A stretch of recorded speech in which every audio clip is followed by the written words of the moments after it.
Hello friends, and welcome back to RPG A Day 2018. Almost guerrilla video recording.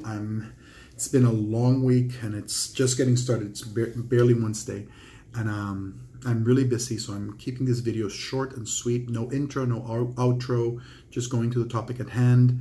I'm recording at the office after 7:30. I haven't left for home yet, and I'm using this time to record this video for you. The question for today, day 22 of RPGaDay 2018, reads as follows, and it's which non-dice system appeals to you? When I first read the question, I immediately went to diceless systems, diceless games such as the Amber role-playing game, which I briefly played in high school.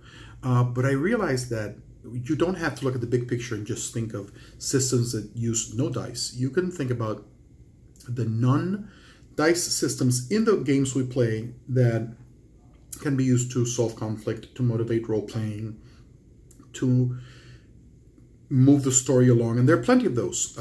I quickly went to the Legacy 2nd edition Powered by the Apocalypse game, which I played with Aníbal and my other friends from Desde la Fosa last year, and I really enjoyed that Powered by the Apocalypse game. It was my first experience with the system. I loved how the game has mechanics and tools to create connections between the characters and create the setting as a group. And of course, you can do that with any system. It doesn't have to be Powered by the Apocalypse, but I love that there are systems in place, tools in play in the game to encourage that.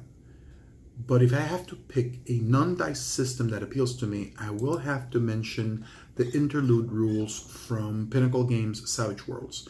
When they updated the Savage World rules to the Deluxe Edition a couple of years back, they added this rule, and it's actually available as a free download for the gamers that had the Explorers Edition. So you can actually read these rules in the Pinnacle website. I'm going to put a link to it in the video notes. And it's an idea for encouraging players to explore their character's background. And in a game such as Savage Worlds, which has the tagline Fast, Furious, Fun, I probably misquoted that in Spanish when I translated it for Desde la Fosa.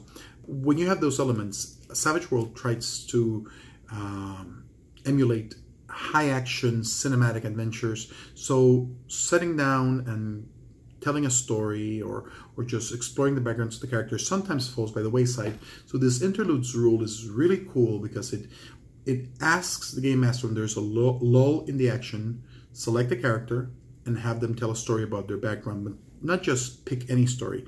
You draw a card from the deck, and according to the suit, clubs, spades, hearts, or diamonds, it gives you a prompt on what type of story you're going to tell. Tragedy, victory, love, desire. And the player tells a brief story about their characters regarding that topic, which I think it's a great idea to give players who sometimes may not be so reflective on what happened on their character's background, or simply wrote it down and just left it for the GM and maybe not explored it in the game, gives them a prompt to really bring that into the game and share it with other players.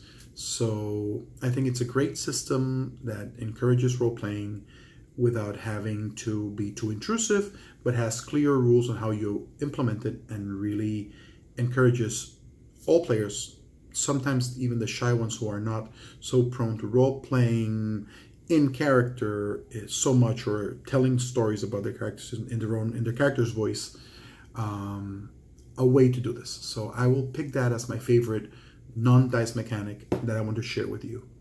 What's your pick? I'd love to hear about it. Leave a comment. Look for me on social media. Thank you for listening and watching these videos. See you tomorrow for the next question for RPGaDay 2018. Have a great evening.